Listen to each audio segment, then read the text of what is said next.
Hey, thanks for being a part of the conversation. Let's do some pod crashing. Episode number 242 is with Celeste Headlee from the podcast Freeway Phantom. Celeste, this is a very unique podcast in the way that I want to congratulate you, but at the same time, I want to thank you in the way that you're giving us information we haven't had. It's amazing what you're unveiling here. Yeah, it's kind of incredible to me when we first started digging into this that I had never heard of this killer, and most people have not heard of this killer. I mean, you think about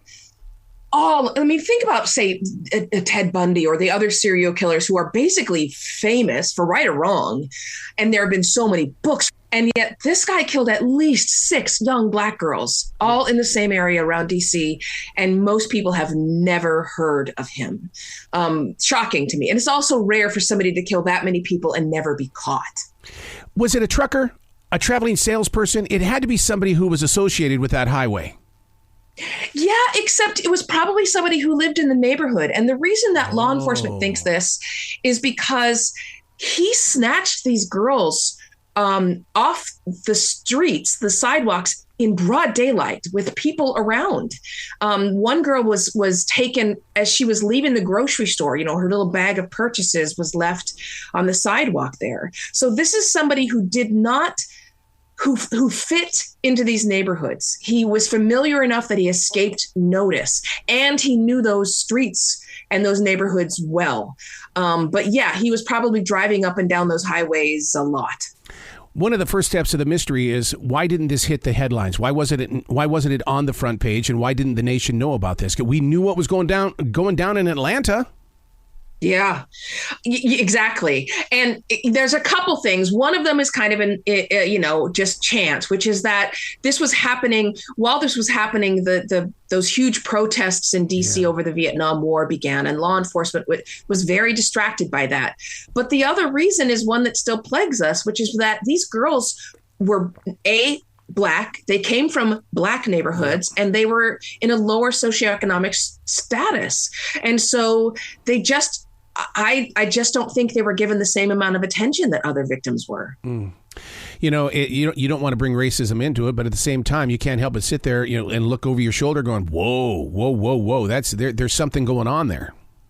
Yeah, absolutely. I mean, it's not possible to not bring racism into this. When we were the former Metropolitan Police officer who has made this sort of her life's work to try to see if she can maintain attention on this and ultimately find the person responsible, Romaine Jenkins. We visited her house where she has just boxes and boxes of evidence collected.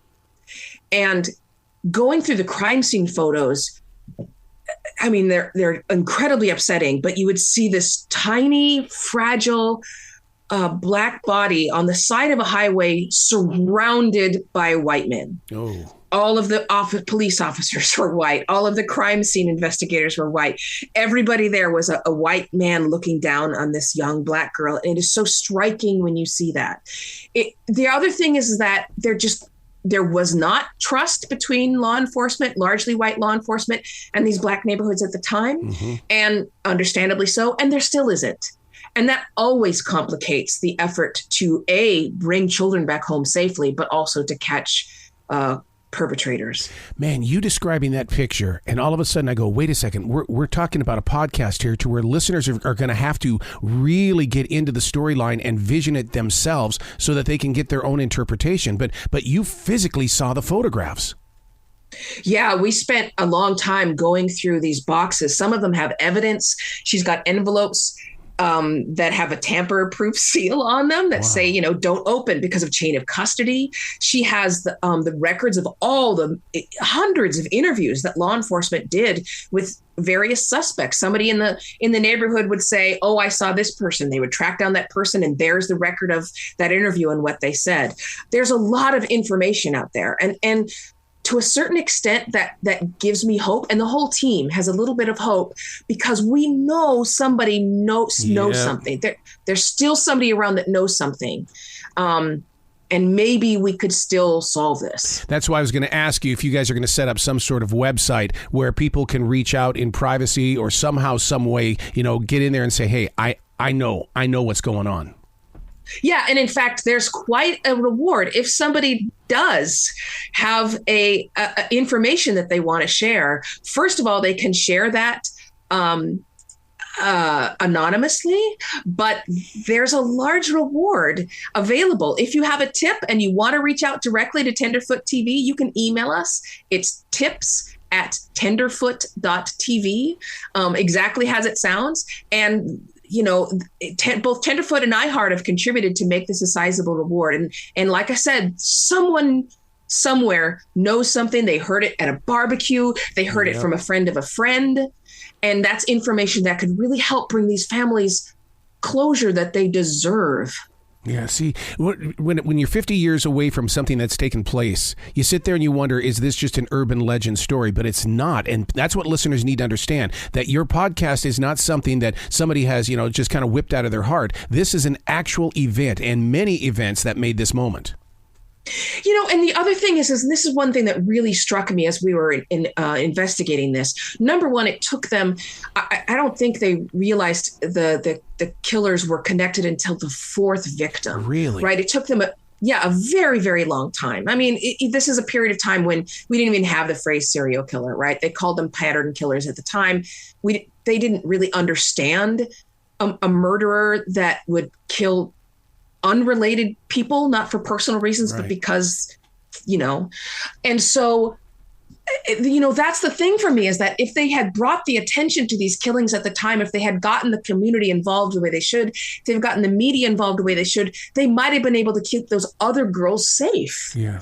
And it's the same thing that's true today. It's like, and you listen to, we spoke to a number of the family members, and they are just still, it may be 50 years later, but that loss just still rips them apart. Yeah, I get that, because my wife's mother was murdered, and to this day, I mean, it's just it feels like it just happened yesterday. Yeah, that's a wound that doesn't heal, and I've never lost somebody to violence in my life in that way, and so I can't speak personally, but the families themselves say that they could get some relief if they got some measure of justice. But to feel like these young lives were cut short, I mean, age 10, Arrow, age 10, and everyone's forgotten them. Well, you should see my notes here, because that's one of the things that I wanted to make sure, say their name. Carol, Darlene, Brenda, you've got, Brenda Woodward, Diane Williams. I mean, and then a name I can't even pronounce. Is it Nemoshima? Ninamosha. Oh my God. So say their name so that we can put it out there in the universe. Yeah, absolutely. I mean, imagine Carol, the very first one that was killed, was a twin. And we spoke with her twin sister, and, this has damaged and rerouted her life. Wow. This just completely changed the course of her life. Again, it's hard to imagine what that would be like, to lose a twin, to have a twin and then lose a twin that way. But they deserve to be remembered. Yeah. And this is one of the things that we hope this podcast does, is to get people to say their names, remember these girls, remember these lives cut short, but also really re-examine the things that prevented us from protecting these girls. And many of these things are still a problem today. Wow. Going back 50 years, I'm going to say something here that our probably listeners won't understand what it is, but you got to dig into it. Microfilm. Did you get to go play with that? So we didn't go through all of the microfilm, mostly because we weren't allowed to take it out of Romaine's house. Understandably, she's very protective of it. Which is totally fine. But there's a lot of it. There is a lot of it. She went to all these, there was a lot of different law enforcement agencies involved. Some of the murders happened within the D.C. Limits, which would have been the Metropolitan Police. Some of them were in Prince George's County, and then the FBI stepped in. And so she had to go to each of these individual law enforcement agencies and ask them if she could get the evidence. She wanted to preserve it. And there's a lot of old stuff, all these very old, I don't know if you've ever held like a 1970s photo, and it's on that thick photo paper with the kind of crinkly edges. Oh, yeah. Many of those, the microfiche, as you said, if we could get the kind of concerted attention onto this case. And, frankly, from one of the interviews that I've done, we've already gotten at least one tip from somebody who says they know something and they want to share it anonymously. So we just need to shake this loose.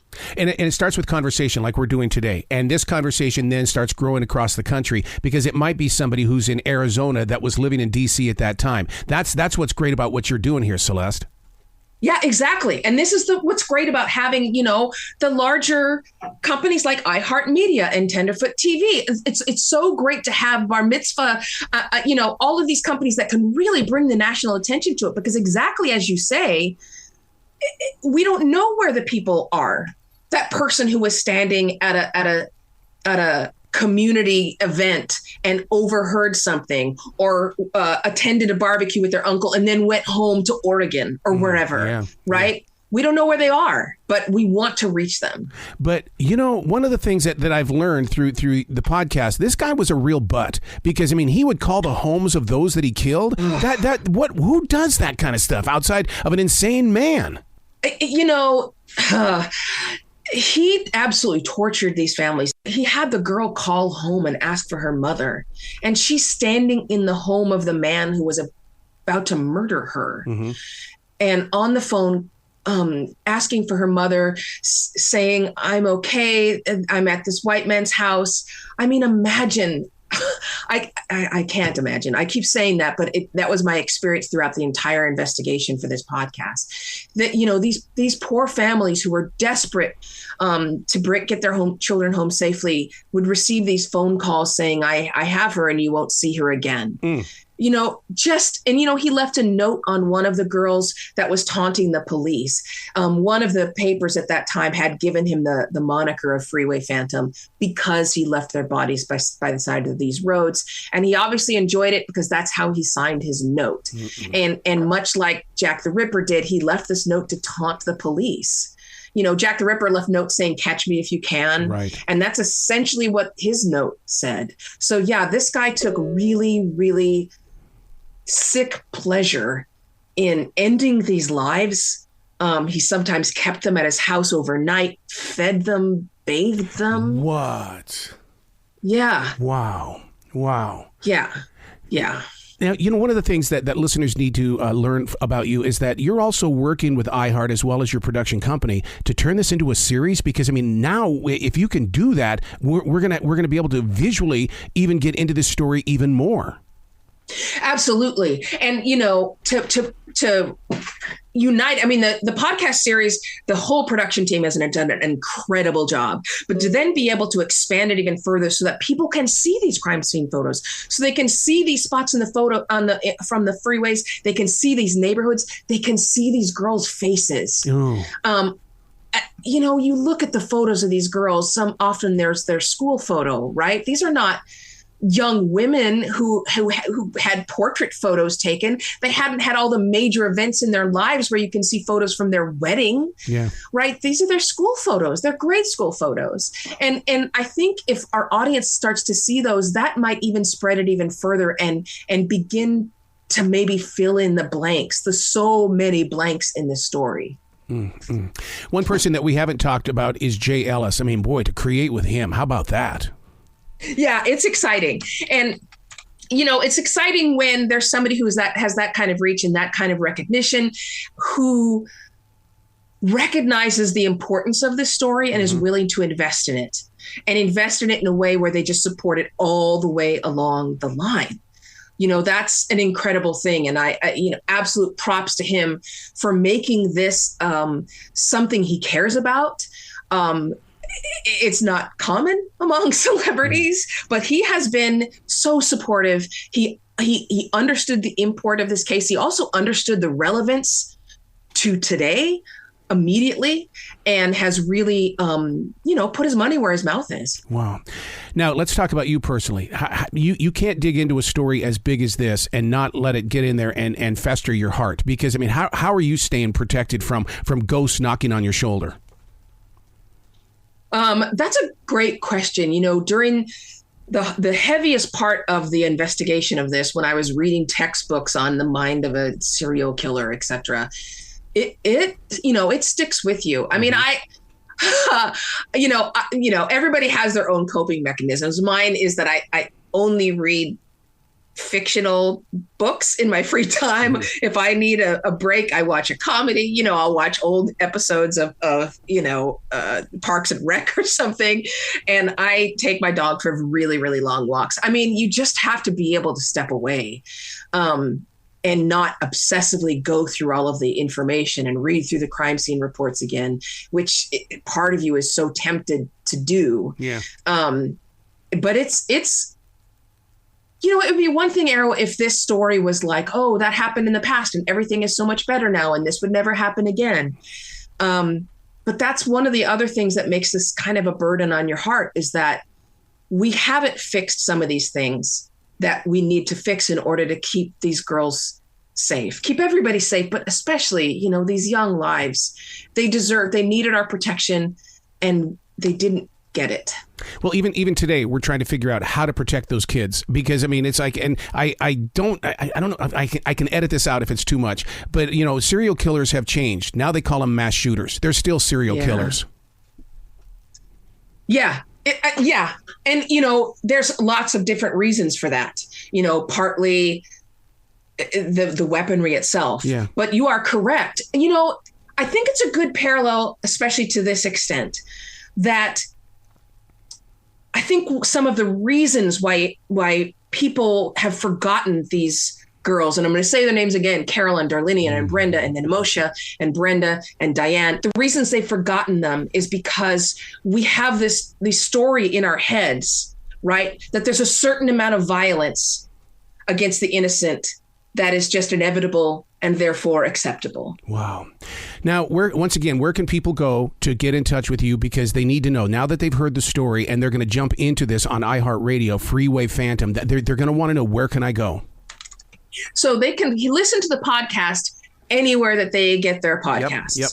If they have a tip, there is a sizable award that Tenderfoot TV and iHeartMedia have contributed to at this point. And if you have a tip and you want to reach out directly and anonymously to Tenderfoot TV, email us. It's tips@tenderfoot.tv. Do you realize that 5-10 years ago, none of this was ever possible? I mean, people didn't invest in podcasts, and now, this is not like television or doing terrestrial radio. This is an opportunity to share a story and to reach people consistently. It doesn't go away. They can come back to it. They can come back to it all the time. And the investment is a really important part of what you just said, too, because, we commissioned a brand new profile of this killer, a profile that has never been done, a scientific profile of the killer for the first time we have.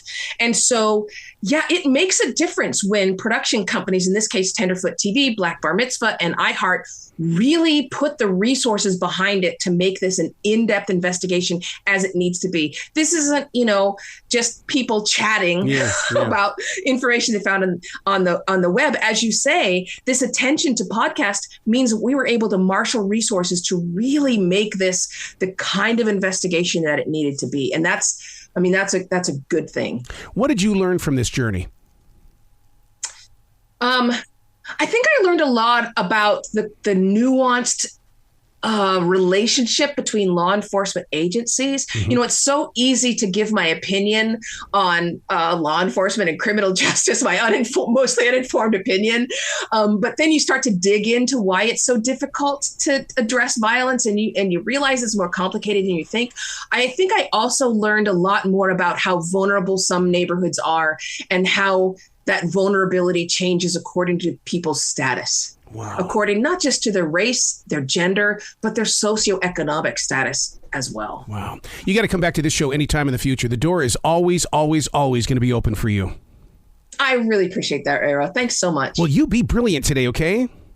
Thanks. You too.